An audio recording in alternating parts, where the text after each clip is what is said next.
Bonjour à tous et merci de nous rejoindre sur RTI 1. En Côte d'Ivoire, les échanges hier entre la ministre du Plan et du Développement, Kanda Nialé, et les députés, c'était à l'Assemblée nationale dans la commune du Plateau. Au menu de cette séance d'information, le Plan national de développement 2021-2025. Dans son exposé, la ministre Kaba Nialé a fait savoir que le PND, d'un coût total de 59 000 milliards de francs CFA, ambitionne de réduire de façon substantielle le taux de pauvreté dans le pays. Plus de détails dans le journal de 13 heures. Toujours en Côte d'Ivoire, les enfants vivant avec un handicap célébrés le 8 décembre dernier dans la commune de Koumassi. Cette rencontre a également permis de sensibiliser les populations aux questions du handicap chez les enfants. On le sait, ces derniers sont souvent rejetés.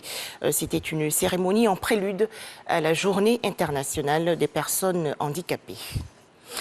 À présent, les activités de l'association Les Sœurs Unies de la Maraoué, rencontre récemment dans la commune de Yopougon. Ces femmes font la promotion du kamantier, le pagne tissé traditionnellement en pays gouro dans la région centre-ouest. Les précisions de Théodore Zouzou et Franck Quadio.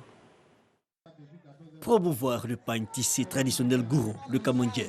C'est le combat de l'association Les Sœurs Unies de la Maraoué à Yopougon-Lem. Elle présente ce produit devenu l'élément fondamental de leurs activités génératrices de revenus à l'autorité municipale et pour l'occasion plaide en faveur d'un appui. Le pain baoulé était une richesse des gourous. Ce n'est pas plus négligence qu'on a perdu le pain baoulé.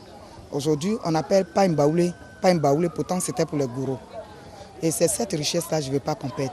C'est pourquoi je veux valoriser ce pain, qui est le pain kamantier. J'ai besoin d'aide pour que je puisse aller de l'avant avec cette culture qui est notre richesse. Conformément à la tradition, l'hôte Issoufou Koulibaly, représentant le maire Kafana Koné, est habillé en kamantier par la chefferie gourou du quartier. Les qualités et mérites de ce pagne sont présentés pour l'occasion. Il est évident qu'étant réunis, cela va nous faciliter la tâche dans l'aide qu'on pourra leur apporter pour l'autonomisation. Elles ont demandé dans leur intervention qu'on puisse leur trouver un espace, des boutiques où elles puissent vendre en toute quiétude et dans de bonnes conditions le pain kamantier. Le ministre Kafana a fait construire un centre artisanal destiné à ce genre de produits, tels que nos produits locaux. Donc il est évident que lorsqu'on va définir les conditions d'accès à ce centre artisanal, qu'on fera un clin d'œil aux femmes gourous qui sont réunies autour de Mme Zanlou pour valoriser le pain kamantier.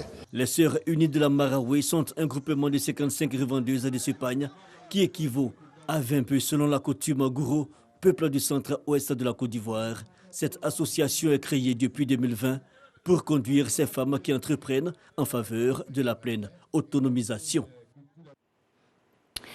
Hors de chez nous, ce scandale en République démocratique du Congo. Selon une enquête, l'homme d'affaires Philippe de Moerlouz, nominé au prix de manager de l'année en Belgique, ne s'est pas seulement enrichi en vendant aux autorités congolaises du matériel avec des marges bénéficiaires très largement supérieures à la moyenne. Il a également su profiter de la fiscalité avantageuse de certains paradis fiscaux. En Philippines, le président Rodrigo Duterte a retiré sa candidature au sénatorial de 2022, annonce faite aujourd'hui par la commission gouvernementale chargée de superviser le scrutin. Et pour terminer ce flash d'information, direction l'Indonésie où un séisme de magnitude 7,3 a frappé aujourd'hui la région est du pays. Cette catastrophe a déclenché la panique des habitants mais sans causer de décès ni de dégâts majeurs selon les premières estimations des autorités. Voilà, merci de nous avoir suivis à 13 h le journal.